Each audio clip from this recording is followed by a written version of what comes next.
What you are about to hear is not casual advice. It is a shift in how you walk, speak, think, act. A shift in how you interpret your circumstances and command your future. Let me tell you something that most men never grasp until it's too late. Your life bends to your assumptions. The way you expect things to go is the way they usually go. Not because of fate, but because of focus. Because your dominant thoughts pull circumstances into alignment. They shape how you act, how you speak, how you persist or retreat. So what if you assumed right now that everything is working out for you, even when it's hard, even when it's silent, even when there's no proof? What if you lived like the outcome was certain, like the door was already open and all you had to do was walk through it? That is not wishful thinking. That is mental engineering. And it is how the greatest minds in history rose through failure, criticism, and fear. Henry Ford didn't hope things would work out. He decided they would. He poured his belief into the unknown before the world believed it was even possible. When everyone said the automobile was a fantasy, he built factories. Thomas Edison didn't doubt after his first 100th or 10. He was so zeroth, failed prototype because he assumed success was inevitable. He didn't need to see it. He carried it in his mind, and he acted as if it was already his. Charles Schwab didn't operate from fear. He operated from faith in his vision. A faith so strong that entire steel empires were shaped by it. His certainty was contagious. His belief made other men follow. And Andrew Carnegie, the man who transformed industry and wealth in America. He did not ask, "What if this doesn't work?" Work. He moved, as if the results were already secured. That is the energy that builds legacies. So why not you? Why not now? Why not today? You've spent enough time worrying, enough time hesitating, enough time telling yourself stories rooted in fear. Now, it's time to flip the script. Because the version of you that hesitates, that overthinks, that shrinks when life gets loud, he cannot coexist with the version of you that walks in certainty. You cannot serve two minds, one must die. So today, I hand you frame a new filter, a new standard act, as if everything always works out. Not because it's guaranteed, but because it makes you unstoppable. Because when you assume that success is inevitable, you move with courage, you speak with authority, you command your life instead of negotiating with it. This video is your reset, your new operating system, and it is to be repeated not once, not twice daily, until your subconscious accepts this certainty as law, until doubt withers in the presence of your calm. Because fear cannot live where faith is present, and the moment you live in alignment with the assumption that the outcome is secured, you destroy fear. So listen with intensity. Speak these truths aloud. Let them enter your nervous system like fuel. Because what we do next is not motivation, and it is reprogramming. And by the end of this hour, you will not think the same, and you will not move the same, and you will not be the same. Let's begin. Let's start with a question that has the power to rewrite your entire life. What if it all works out? Not just the small things, not just the comfortable outcomes, but all of it. The setbacks, the delays, the pain, the silence, the detours, the moments where nothing made sense. What if all of it, every piece of the struggle is building the exact version of you required for the dream you've been asking for? Most people don't live in that possibility. They live in worry. They wake up bracing for failure. They talk about worst-case scenarios. They expect betrayal. They wait for the bottom to fall out, even when life is rising. And because of that expectation, they unconsciously direct their energy toward what they fear instead of what they want. But there's another way to live, a way that doesn't require hype, a way that doesn't demand perfection, a way that simply asks one thing from you: to believe before you see. Because here's the truth. Belief isn't a reaction. Belief is a choice. And that choice directs the energy of your mind. The subconscious does not argue with you. It accepts what you feed it, and then it builds around that assumption. If you say things never work for me, your subconscious says understood, and it begins filtering your world through that lens. That's what You start to notice that's what you start to expect. That's what you attract. Not because of magic, but because you stopped looking for anything else. Now imagine the opposite. Imagine waking up. No matter the circumstance, with this quiet command running. In the background, everything is working out for me, even if you're broke. Even if you've been betrayed, even if the path isn't clear yet, you still move like it's happening. You still execute like the doors are already opening. You still build like the foundation is solid. That belief alone, practiced daily, would rewire your entire life. Because when you assume things are working in your favor, you become calmer under pressure. You become more patient in the waiting. You move with power even. When the evidence isn't there yet, this isn't delusion. This is leadership of self. Thomas Edison once said, "I have not failed. I've just found 10,000 ways that won't work." That's not just perseverance. That's a man who assumed the light bulb was already his. It was just a matter of time. He didn't ask, "What if this never happens?" He asked, "What else can I try? Because I know it's coming." That mindset is the difference between the man who folds after 3 setbacks and the one who becomes a legend. Henry Ford. When his investors laughed at the idea of a car for the common man, he didn't try to prove himself with words. He didn't shrink into fear. He moved forward like the world was wrong and his vision was already done, and that's not arrogance. That's assumption with discipline. It's the decision to act like it's working, even when you can't see it. Yet the weak wait for proof. The powerful move, as if the proof already exists. That's what this mindset gives you.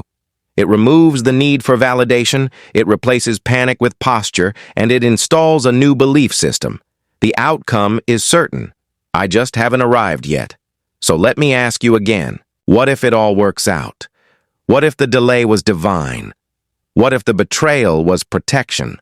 What if the confusion was construction? What if the thing you're calling a setback is the exact detour that will introduce you to the version of you actually need, you see?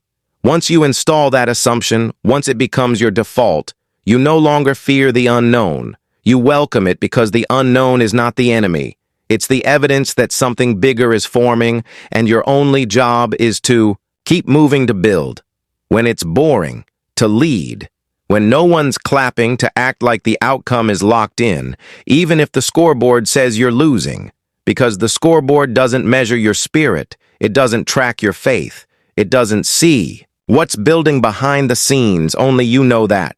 Only you know how deep this decision goes. So say it to yourself right now. I live as if everything is working for me. I don't panic, I prepare. I don't beg for signs. I build in silence, and I will not fold because I've already decided the ending. This is not mindset fluff. This is mental warfare. It is the choice to walk through the chaos with order in your mind. Because once you decide how this ends, you don't need to flinch at the middle. Act as if everything works out, and soon it will. Because what the mind accepts, the world starts to mirror. There is one quality above all others that separates the drifter from the builder, the lost from the locked, in the man who watches life happen. From the man who shapes it with his own hands, that quality is definiteness of purpose, a clear, unwavering, unshakable aim, a target burned so deeply into the subconscious that it becomes impossible to ignore even in silence, even in failure, even in doubt. This is not a vague dream, not a list of goals, not a wish list, typed into a phone at midnight and forgotten by morning. This is purpose written with fire, carried with discipline, protected with your life. Because without purpose, your energy scatters, your hours are stolen by distraction. Your focus is hijacked by the next shiny thing. You chase a dozen paths and master none. You build halfway and then walk away. You mistake movement for momentum, activity for achievement, noise for direction. But when you become a man with definite purpose, your path narrows, your vision sharpens. You stop waking up wondering what the day will bring and start commanding the day to deliver what you have already decided. That's power. That's the beginning of transformation. Look at every man who changed the course of history, and you will find a purpose behind his steps. Henry Ford didn't aim to be wealthy someday. He decided to revolutionize transportation, and he pursued it with a focus so sharp. The world had no choice but to adjust. Charles Schwab didn't dabble, he knew what he was there to build. He knew what Carnegie needed, and his purpose was so magnetic that others followed. Not because he demanded it, but because his clarity made hesitation impossible. Abraham Lincoln didn't drift into greatness. He made a decision so clear, so final, that not even a divided nation could shake it. Luce, that's what you need now. A final decision, a line in the sand, a sentence that lives in your bones, so clear that your mind orbits around it every single day. Let me ask you, do you know your purpose? Do you know without a doubt what you are here to do? Because if not, no strategy, no system, no motivational video will save you.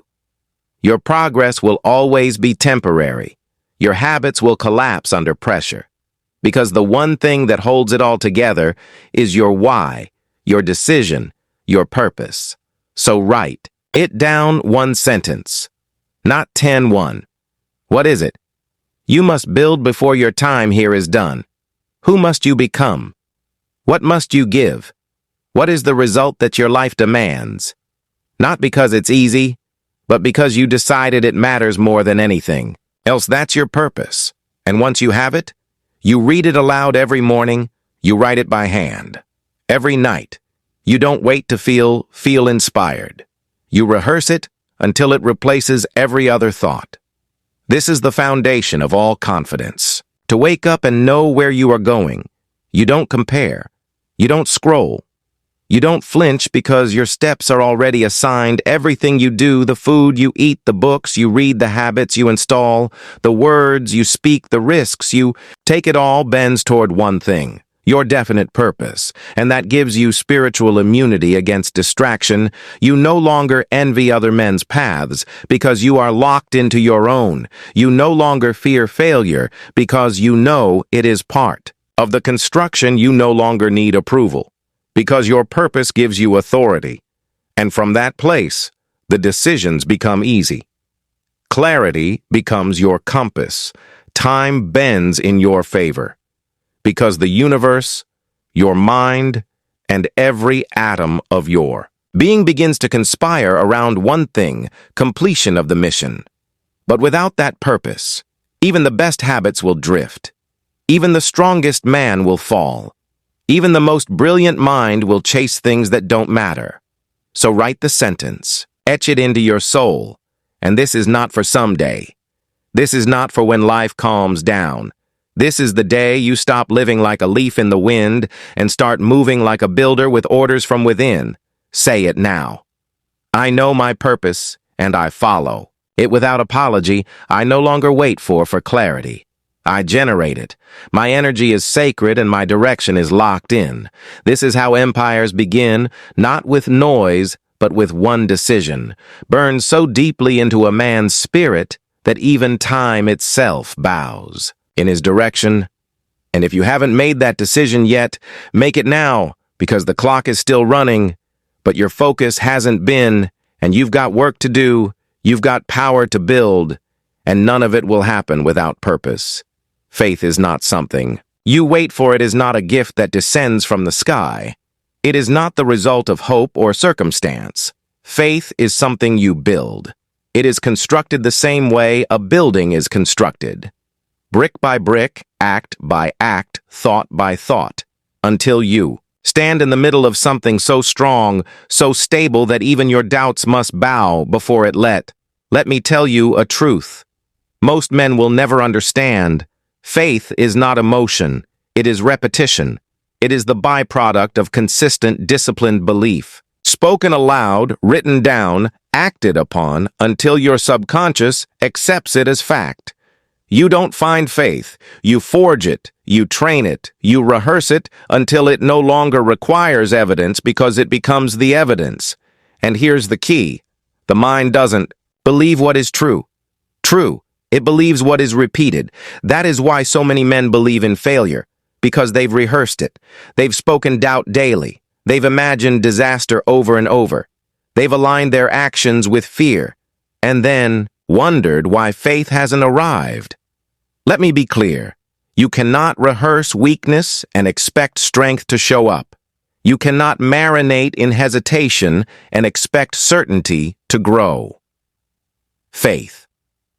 Like muscle is earned through resistance. It is built by applying pressure to your comfort, and every time you follow through, especially when it's hard, you earn more of it. That is why autosuggestion is not a game. It is the gateway. It is the act of deliberately feeding the mind the identity you have chosen, not the one you were given, not the one they labeled you with, the one you designed. That's why I don't tell you to casually watch a video and hope it changes you. I tell you to repeat it, to study it, to speak it back. Because when you do, when you make those words louder than the doubt, something extraordinary happens. You start to believe yourself. That is the root of all personal power. To know that when you speak, your subconscious listens, so you begin each day with command, not confusion. You wake up and speak the script of the man you are becoming, not just because it sounds good, but because you know it is writing new grooves in your mind, and those grooves will become the path your feet walk. Thomas Edison did not succeed because he felt inspired. He succeeded because his faith in the outcome was greater than any single failure. 10. Suziat 0 times. He tried 10,000 times. He found a way that didn't work. But he never called them failures because his faith was anchored. He had already seen the light before the world did. And every act of effort, every moment of fatigue, every time he reset his tools and started again was another layer of belief. John D. Rockefeller didn't rise by luck. He trained his thinking like a man trains for war. He believed in systems, in structure, in certainty, and that certainty came not from chaos, but from mental rehearsal. He built wealth in his mind before he ever built it in the world. You must do the same, and you must see yourself follow through. You must imagine yourself moving with power. You must speak to yourself like a general giving orders to a loyal army with calm, with clarity, with conviction, because your subconscious mind is listening. It is always listening, and every word you whisper, every phrase you repeat is either building faith or breaking it. So let me ask you, are you speaking power or poison? Are you reinforcing courage or conditioning? Cowardice. Are you using your words to lift yourself or lower yourself because what you repeat becomes real? Faith is not loud. It is not flashy. It does not beg for attention. Faith is silent, grounded, steady. It is built in the dark. It is built when you show up despite your feelings. It is built when you say, "I will," and follow through without applause. It is built when no one is looking and you move anyway. That's how Abraham Lincoln led a nation through fire. He wasn't the most popular, he wasn't the loudest, but he believed in the vision so deeply, so completely, that no critic could shake it loose. And when faith becomes unshakable, action becomes automatic. You no longer try to rise. You no longer wonder if you're ready. You move and your results begin to multiply. Not by chance, but by design. So here's your instruction. Write your chief aim. Read it aloud every morning and every night, and with emotion, with fire. Visualize the outcome, and not once, but daily, speak your identity, not as a wish, but as a fact. I am focused. I am disciplined. I act with purpose. I do not flinch. This is not theory. This is practice. And when you practice it long enough, the man you used to be, the man of doubt, of fear, of hesitation, he fades into dust, and the man of faith rises not someday. Today there comes a moment in every man's life where he must make a decision so final, so absolute that there is no path left to retreat. That moment is not about emotion. It's not about confidence. It's about commitment. Burning the bridge means this.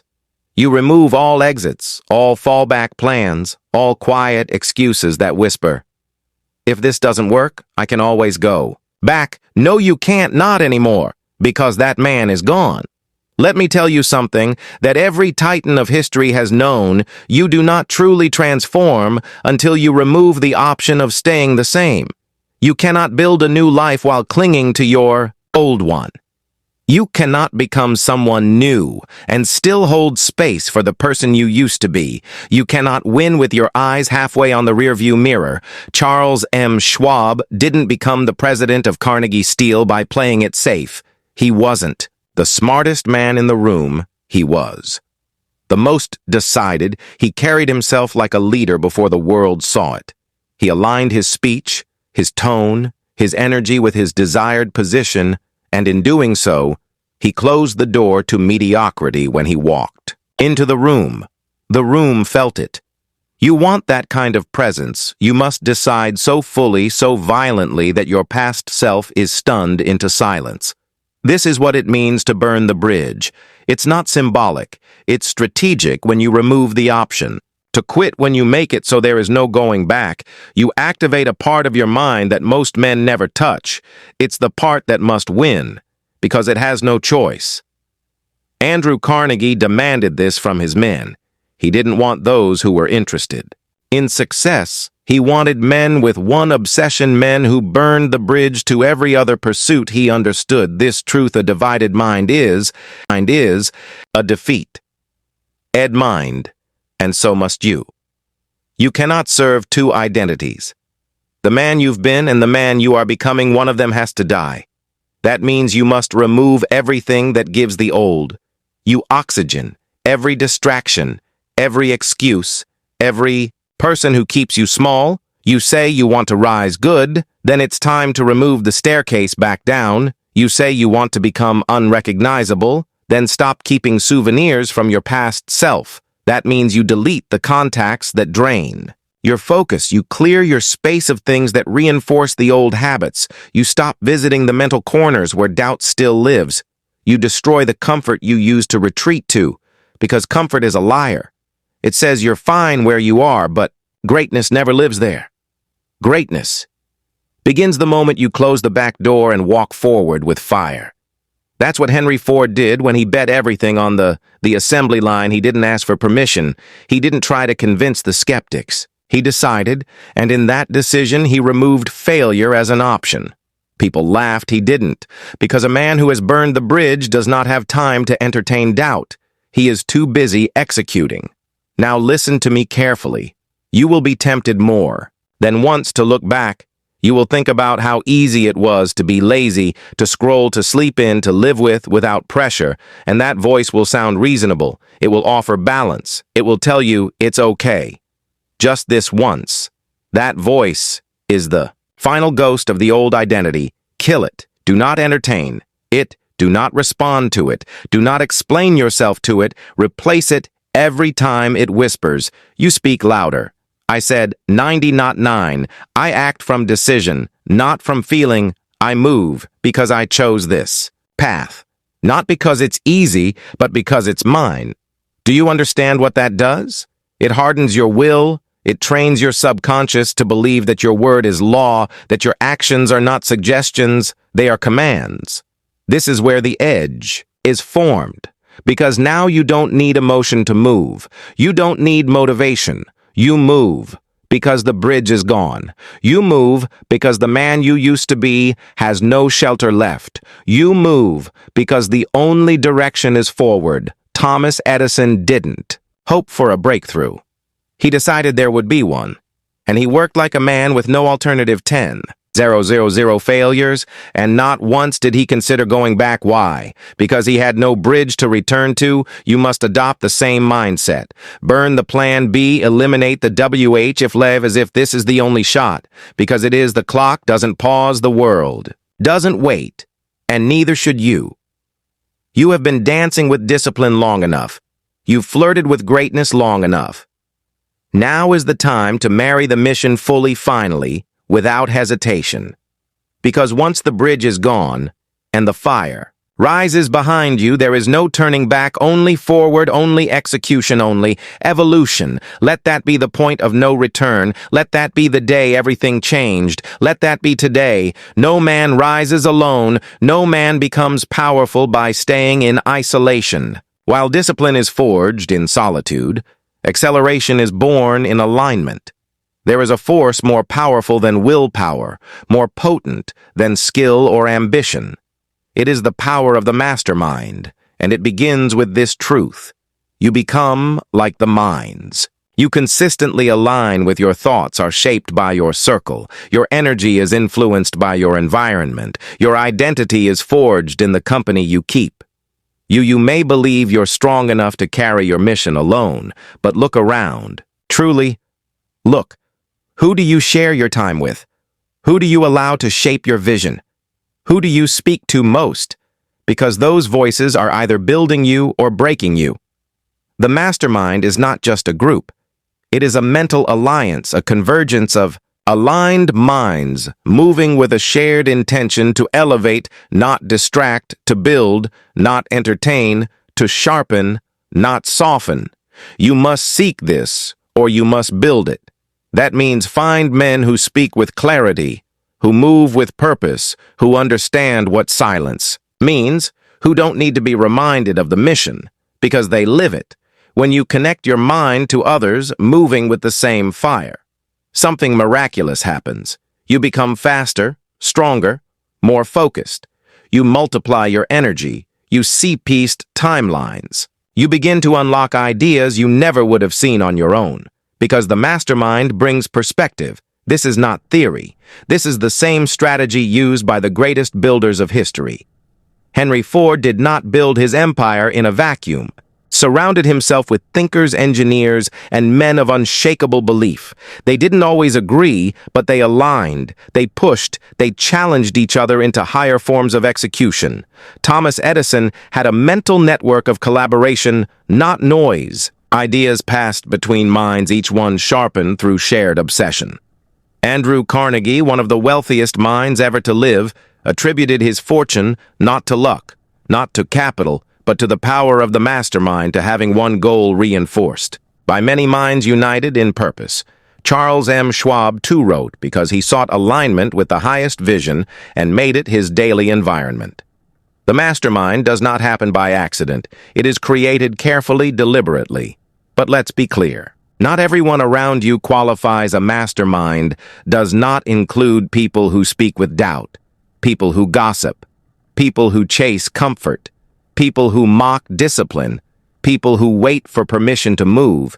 You must remove them from your mental atmosphere immediately, because a single weak mind in your circle can dilute the fire. Your building protecting your energy is not arrogance, it is strategy. If a man does not feed your vision, he bleeds it. If he does not mirror your commitment, he distracts you from it. If he cannot see the future you are building, he has no place in its foundation. Let me give you a rule. If you wouldn't trade places with their life, don't take advice from their voice. You are not obligated to carry the weight of others. Confusion. You are here to build something different, sharper, clearer, higher. So what do? You form your mastermind by choice. Start with one aligned mind, one voice that sharpens you, one man who speaks clarity over chaos, then another and another, until your circle becomes a system, a structure, a support so tight, so aligned that failure becomes difficult. Meet weekly, speak with purpose, share goals, hold each other to higher standards, eliminate the soft language. Maybe someday I'll try, replace it with declarations, with accountability, with fire. And if you cannot find this circle yet, be it. Be the standard. Speak with authority, move with conviction. Others will feel it, and they will rise to meet you or fall away. Do not chase approval. Do not try to convert those who are committed to drifting. Just build, just move, just live aligned, and those meant to walk with you will appear. This is not about community for the sake of comfort. It is about alignment for the sake of power, because when a mind is sharp as yours, joins with another of equal fire. The laws of success begin to bend. The path gets clearer. The results get faster. The noise gets quieter. This is the hidden power of the mastermind, the power to multiply your mission. So make your decision now. Who do I need to align with? Who do I need to release and who do I need to become to attract the minds I want around me? Then begin. One aligned conversation can change your life, and one weak one can steal it. Choose wisely before the action, before the money, before the momentum. And there must be belief, because no man ever accomplished anything of greatness without first seeing it in his mind.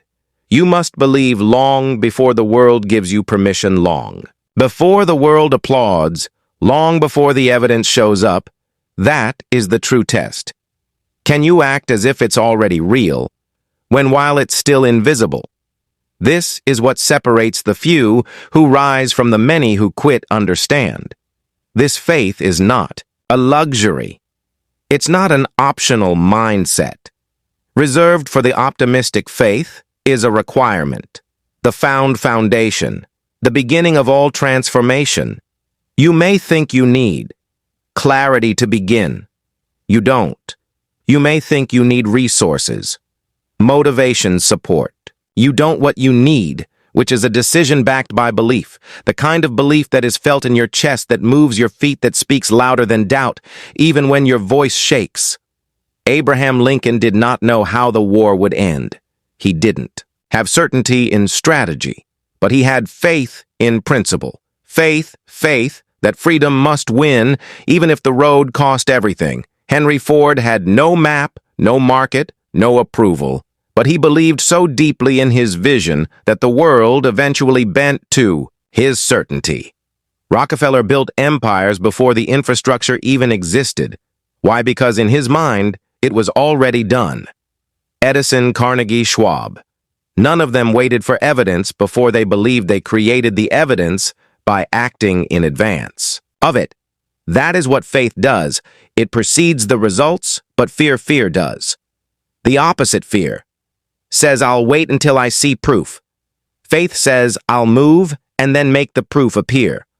Which voice do you obey? Fear waits, fear scrolls, fear calculates every risk and forgets every reward. Faith builds.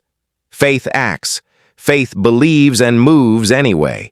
And if you think this is just positive thinking, you misunderstand the laws that govern your mind. Your subconscious does not respond to what is true. It responds to what is repeated, what is felt, what is believed. If you repeat fear, your life becomes a pattern of protection. If you repeat belief, your life becomes a pattern of creation. That is why Otto's suggestion is so vital. Why you don't just hear the words. You speak them. You feel them. You emotionalize them into your subconscious until they become your identity. You don't just say, I believe you. You say, I act with faith. I do not wait to feel ready. I know who I am becoming, and I move accordingly. This is how belief is installed every day. You speak the vision every day. You move like it's done every day. You refuse to let fear direct your decisions. That's the part most men miss. They think belief is just mindset. But belief is also motion. If you want to believe, act like you believe, because action reinforces belief. Each time you follow through without evidence, each time you show up when it's hard, each time you keep your word in private, you build a new identity. An identity that says, I don't need proof. I am the proof. Let me give you a law. Belief precedes performance. You will never outperform the image you hold of yourself.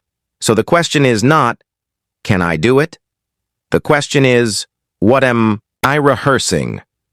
What am I telling myself daily in silence? What identity am I speaking into existence or avoiding out of fear? Because the world doesn't respond to potential. It responds to certainty. Certainty in your voice. Certainty in your movement. Certainty in your presence. You cannot fake that. It must be forged. And you forge it through daily rehearsal, through repetition of belief in the ABS-ence of proof. Every morning, speak your vision every evening. Reflect on your actions every hour. Refuse to betray the man you said you're becoming, and watch what happens. The fear doesn't vanish, but your faith gets louder. The doubt doesn't disappear, but your decisions override it, until eventually your belief becomes undeniable, and so do you. This is not mysticism. This is not fantasy. This is the reality of how every empire begins, with an invisible vision believed in, so deeply repeated, so often acted on so boldly, that the world has no choice but to see it too. So choose your belief. Now choose what you'll repeat, because you are always programming your mind. The only question is, with what let your faith become your foundation, and let your daily actions as prove it, if there is one trait that separates the builders of history from the men who remain in hesitation their entire lives. It is decisiveness, the ability to choose and never retreat. You do not drift your way into greatness.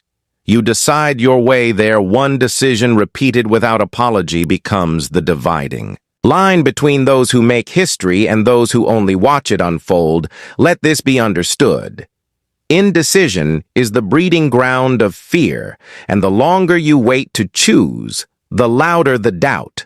Doubt becomes a man who decays every time you hesitate on your next step. You make room for second-guessing, for outside opinion, for fear, disguised as logic, and slowly your energy leaks, your clarity fades, your conviction crumbles, and this is why a man must train himself to decide fast and change his mind slowly. That is the habit of the elite. Henry Ford was not a man who asked permission. He did not pull the crowd when he made a decision. It was final, forged in fire, even when his own engineers told him that an 8-cylinder engine in one block was impossible. He told them build it anyway, and they did, because his decision was stronger than their doubt. Charles M. Schwab in the steel empire of Carnegie rose, not just because he was competent, but because he was decisive. He didn't hesitate. He didn't dance around responsibility. He moved. He understood the pressure of command and made the hard calls. This is what most miss. They think successful men are the smartest or the most connected. No, they are the most decided. They walk into the day, knowing who they are. They don't need to feel ready. They are ready because they said, so look at Andrew Carnegie. He didn't build his empire through endless research. He built it through direction, one goal, one mission, one purpose chosen, with finality. And from that decision, everything else was shaped. Your life works the same way until you decide who you are. The world will keep assigning roles for you. It will hand you scripts. It will offer distractions. It will tempt you to stay average. But when you truly decide, the world has no choice but to rearrange around that choice. Here is the law. Decision creates identity. Indecision preserves the old self. So if you keep drifting back into old habits, it is not because you are weak. It is because you have not decided to leave them behind. What's worse, indecision breeds more indecision. It compounds, and soon your life becomes a loop of almost starts and nearly finished goals. But when you choose, when you burn the bridge, when you kill the backup plan, you create an energy that cannot be faked. That energy, the world responds to it. Your mind aligns to it. Your standards are born from it. Let me give you an instruction. Make one powerful decision today and refuse to revisit it. If it's fitness, decide. If it's business, decide. If it's who you're becoming, decide now. And when the voice of doubt creeps in, when the temptation to adjust or wait or feel it out shows up, you don't listen, because the decision is already made. Thomas Edison didn't ask the light bulb for permission. He didn't wait until he had all the answers. He decided, and he pursued over 10,000 attempts. Not trials, decisions. You need that same resolve, because each decision backed by definitive purpose builds your internal spine, and once your spine is built, the storms of life lose their power. They cannot move a man who has already decided. Even Abraham Lincoln, who faced the weight of a nation in civil war, was not paralyzed by indecision. He was methodical, but he was final. His Emancipation Proclamation was not born of public applause. It was born of personal resolve, that kind of decision shapes the future. So ask yourself now, what decision have you been avoiding? What goal have you kept open? So you don't have to commit, what mission have you left negotiable? Draw the line today. Say it out loud if you have to. I no longer delay. I no longer drift. I no longer entertain versions of me that hesitate. You say it, you write it, you live it. And from that one decision, all other actions flow, because the truth is, most men are not waiting on opportunity. They are waiting on permission to decide. But I tell you now, no one is coming to give it. The greats didn't wait. They chose. So choose with spine, with fire, with finality. And from that moment forward, you become unshakable. There is a secret embedded in the foundation of every fortune. It is not luck. It is not timing. It is not charm. It is the habit of doing more than one is paid to do. This law. The law of compensation governs advancement. Like gravity governs motion. It does not discriminate. It does not miss it. Simply returns to each man the value he contributes multiplied over time. And here's the truth. Most will never understand. You are not paid for your time, and you are paid for your value, and value is determined by one thing: how far you're willing to go beyond what is expected. The average man performs at the level of his paycheck. But the exceptional man, he performs at the level of his potential. He does wait to be rewarded. He becomes so effective, so consistent, so deeply valuable that reward becomes inevitable. This is the law, and it cannot be faked. Charles M. Schwab rose from humble beginnings, not because he had better education, but because he had better attitude toward work. He became indispensable by making himself irreplaceable. He gave his mind, he gave his energy, he gave more than he was paid for. And because of that, Andrew Carnegie eventually paid him more than any steel man in history. Carnegie himself practiced this principle with almost spiritual devotion when he built his early career. He worked longer hours, took on greater challenges, volunteered for responsibilities outside his title, not for recognition but for growth. And that growth, it positioned him for opportunity. This is how the climb begins. You don't get promoted by asking in. You get promoted by becoming too valuable to ignore. Understand this. The marketplace pays for impact, not intention. It doesn't matter how long you meant to it. Doesn't care how busy you were. It only measures results. And those results are multiplied for the man who consistently goes above and beyond. That's where you must live. And in the extra mile, the unpaid hour, the unseen effort, the quiet improvement. Because here's the secret no one talks about. The extra mile is the emptiest one. And that's why it's where all the power lives. Everyone wants to get ahead, but few are willing to give more than they're asked. Few wake up early without being told. Few deliver excellence when average is accepted. Few take ownership of mistakes that weren't even theirs. But the few who do, they rise. Thomas Edison did not stop when the world said enough. He worked relentlessly. Not to clock hours, but to produce value over 1,000 patents, invention after invention. Why? Because he focused not on reward, but on output, and reward followed. And this is why you must detach from immediate return. If you only act when rewarded, you will forever be enslaved by permission. But if you act from principle, from the law itself, you become independent of circumstances. You act not for applause, but because you are the kind of man who does more than what is required. And over time, the world catches up. Henry Ford didn't invent the car. He revolutionized the process.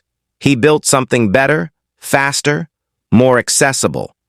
He didn't stop at good enough. He pushed boundaries. He delivered. And because of that, the market followed him. Success is not reserved for the lucky. It is earned by the man who outserves out, improves, and outlasts. That is what you must install, not just in business, but in your home, in your discipline, in your mission. When you do more than expected, you become more than expected. You grow, You gain self-respect. You earn influence. And most importantly, you rise above the competition without needing to destroy anyone else. So here's your challenge. Where can you over-deliver today? What extra detail can you improve? What skill can you sharpen without being asked? What task can you complete better than expected? And once you answer, you do it not once, but daily until excellence becomes your habit and your name becomes associated with certainty. Because that's the highest currency, certainty of execution. The man who always delivers even when no one's watching becomes the man who is always called on when it matters. So if you want to advance with if you want to rise, if you want to build a reputation that makes opportunity chase you, not the other way around, then stop asking for more and start giving more quietly, relentlessly, with no need for credit. Because credit will come, compensation will come, recognition will come. But only if you build yourself into the kind of man who doesn't need it. Say this aloud. I do more than what I'm paid to do. I am not average. I move with excellence, even when no one is watching. And if you repeat that, and you live that, you will never lack opportunity again, because the law is simple. He who gives more becomes more, and he who becomes more will always have more. You may have strength, you may have intelligence, you may have the most brilliant plan in the world, but if your presence repels others, if your energy repels trust, if your manner of speech pushes people away instead of drawing them near, then your power will never reach its full expression, because the truth is this. No man rises alone, and the one who knows how to influence others with warmth, confidence, and clarity will always move faster and farther than the man who tries to force everything by brute strength. This is what we call a pleasing personality, not manipulation, not charm, but a cultivated energy, one that magnetizes others without begging for attention. It is the invisible factor behind the most successful men in history, the quality that opens doors, that earns loyalty, that multiplies influence. Let me tell you plainly, a pleasing personality is not a gift. It is a discipline. It is a product of self-awareness, emotional control, and intentional practice. Andrew Carnegie built one of the greatest fortunes in history, not because he was the loudest, but because he knew how to make others feel seen. He listened more than he spoke. He praised more than he criticized. He mastered the art of influence not through domination, but through presence. And that presence made others want to work. With him, it drew power toward him. Charles M. Schwab was famous for this. Though not a technical genius, he became president of U.S. Steel because of how he made people feel. He smiled often. He remembered names he made others feel important. And through that he got the best out of his team without ever raising his voice. Because power isn't just force. Power is the ability to move others willingly. You must understand this. A pleasing personality isn't about being fake. It's not about being soft. It's about refining yourself into someone whose presence communicates, this man is worth trusting. This man is worth following, and that doesn't mean becoming a performer. It means mastering. These quiet disciplines, tone of voice, speak with conviction. Not hesitation, facial expression. A calm, confident presence speaks before you say a word. Genuine interest. People remember how you made them feel. Ask real questions. Listen deeply. Optimism. A pleasing personality does not dwell in negativity. It uplifts. It radiates certainty. The world is full of loud, bitter, argumentative men trying to prove themselves. But the man with a pleasing personality, he doesn't argue. He doesn't shout. He doesn't explain. He influences. He persuades. He builds bridges where others burn them. Thomas Edison worked with teams of brilliant minds, and though he was intensely driven, he understood the value of collaboration, of creating a magnetic environment that made others want to contribute. His laboratories weren't just centers of invention, they were environments charged with positive expectancy. That's what a pleasing personality creates: movement without resistance. Now let's make it practical. If you want to be powerful, you must become likable, not because you seek approval, But because you understand this law, people move faster for men. They admire when you speak with respect. Others give you respect when you walk with presence. Others feel it before you speak when you remove the need to prove you gain. The ability to persuade and persuasion moves mountains. Ask yourself, do people feel stronger after speaking with me?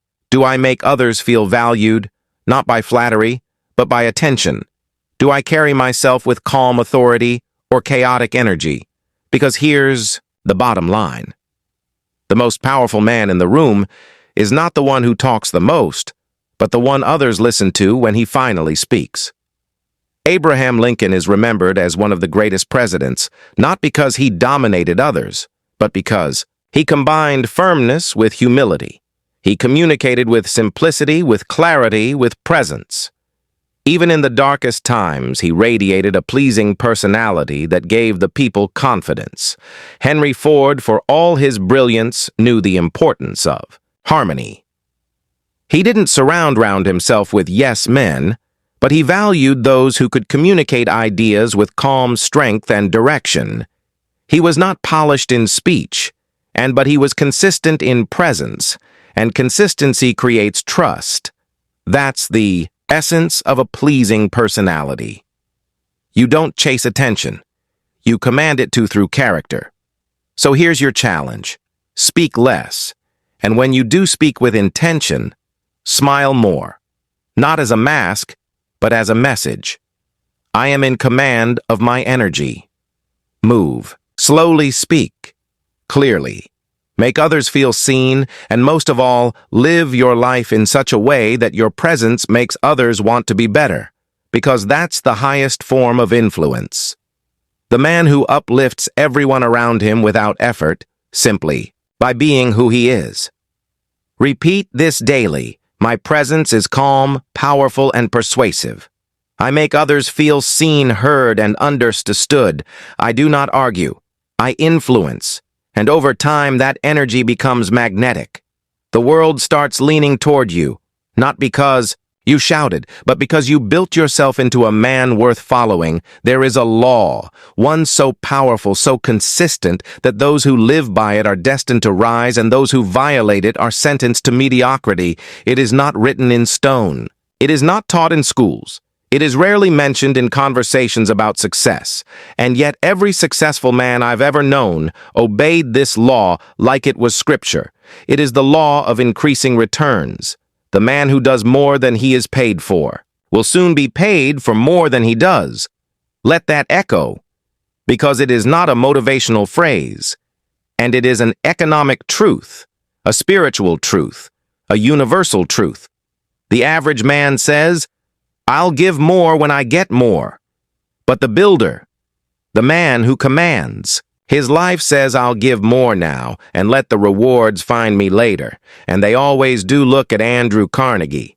He began as a poor boy in a telegraph office. He wasn't asked to learn how to read and write Morse code fluently. He wasn't required to memorize rail routes, but he did. He went beyond the role, beyond the instruction, beyond the bare minimum. And what happened? The people in power noticed not instantly but inevitably, and from that small post he rose to become one of the richest men in the world.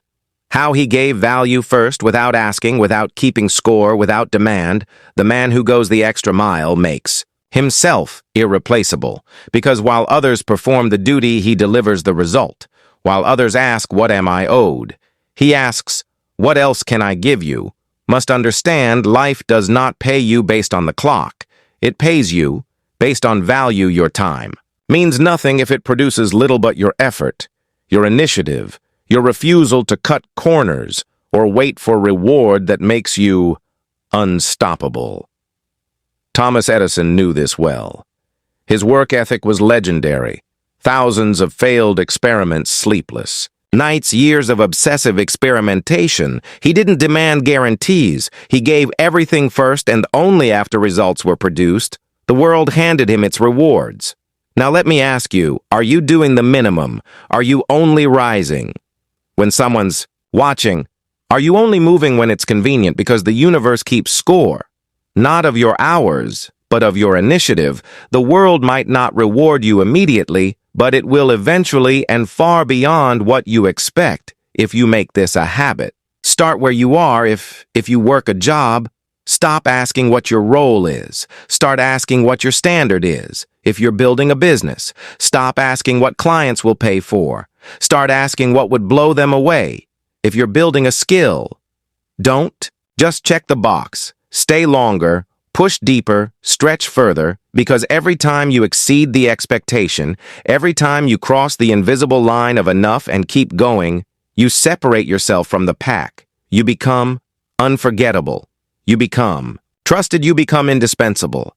Let me remind you, Charles M. Schwab wasn't promoted for doing his job. He was promoted because he multiplied value. He encouraged others. He pushed teams. He asked what else could be done. He went above, not for attention, but because it was who he was. That's what you must become. The man who gives more than is asked, more than is expected, more than is required, and the key: do it when no one sees it. Do it when no one claps. Do it until it's your identity, because that identity becomes a magnet for opportunity. Henry Ford built an empire, not just because of what he knew, but because he demanded more from himself and from others. Faster production, smarter engineering, better value for the customer, he always asked. How can we give more? And as a result, he received more than any man in his field. But remember, it started small. Every great leap begins with invisible effort. So begin today. Ask yourself, where am I meeting the minimum? Where can I exceed the standard? Where can I act? Not like an employee, not like a worker, but like an owner. And once you find that answer live, you'll feel resistance. Others will mock you. They'll say, you're working too hard, caring too much, doing too much for nothing. But the rewards of going the extra mile are never immediate. They are delayed, but multiplied. They come in the form of respect, of trust, of opportunity, of leadership, and eventually of wealth. Say this daily: I do not ask what I'm owed, I ask what I can. Give. I exceed expectations as a way of life. I am the man who goes the extra mile, because that's where greatness begins, and let those words take root, because the man who lives by them, he never stays at the bottom for long. Let me tell you something you already know, but may not have accepted. Watching this once is not enough. You cannot rewire your entire system in a single sitting. You cannot kill a decade of fear with one round of motivation. You cannot erase the old programming with inspiration alone. Because your subconscious mind does not respond to one-time information. It responds to repetition, to imprint a new belief. You must burn it in again and again until it becomes more familiar than your doubts.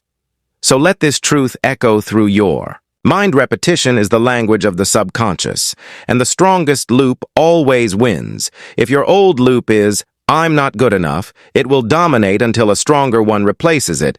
If the dominant signal in your life is hesitation, that will become your identity.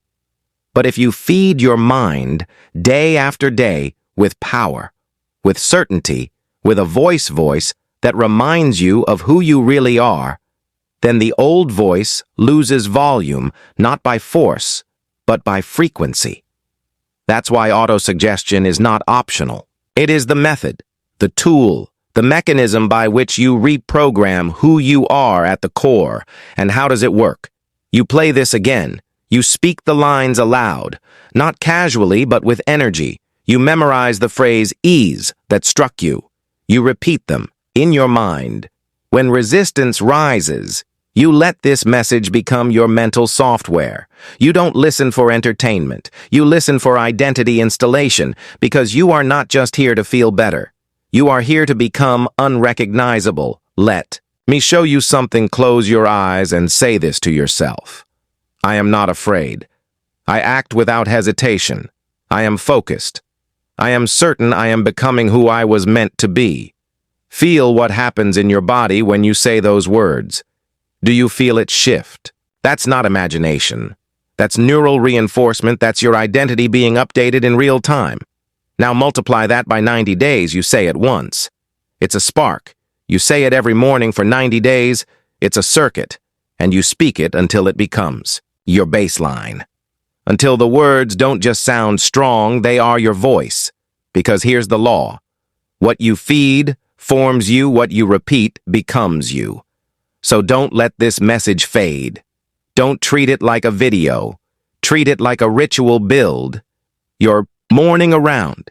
Make it part of your environment. And if someone asks why you keep playing the same message again and again, tell them this. Because I'm not here to be entertained. I'm here to be rebuilt. Your mind is programmable. Always has been. The only question is, who's writing the code? From this moment forward, you are. So play this again. Speak the words with fire. Walk into your day with certainty. Because every time you repeat power, you weaken fear. And now let's close this chapter. The only way a man committed to transformation should you've listened. You've absorbed truth after truth, not theories but tools. But now comes the most important part. You walk not as the man who started this video, but as the man who has already become. What he used to chase. You don't move like you're trying. You don't speak like you're hoping. You walk like it's done. That's the posture of a man with power. Not because he knows everything, but because he knows himself. So from this moment forward, you move differently. You walk into the gym like the transformation already happened. You step into your work like the breakthrough already came. You make decisions like success is already unfolding behind the scenes. Because guess what it is? Everything is working in your favor, but only if you act like it. Faith is not passive. Faith moves. Faith builds. Faith walks. Like the outcome is certain, and that's not delusion. That's identity. That's alignment.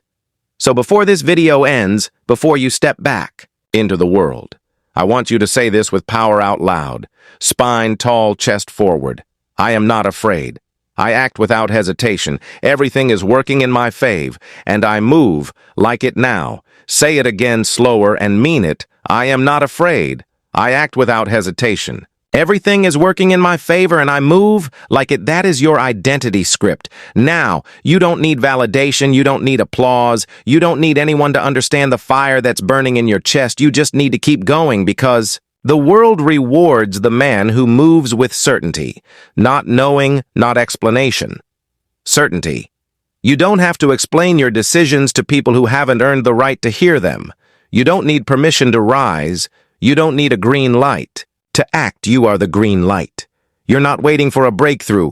You are the breakthrough. And every action you take from this moment forward, it must reflect that move. Like the man who already has what he came for, speak. Like someone whose voice creates the result, wake up tomorrow. Like momentum is waiting for you because it is. The universe responds to certainty. Life bends to belief. And the version of you who used to hesitate, he doesn't exist anymore because now you walk like it's done. Let them wonder what changed.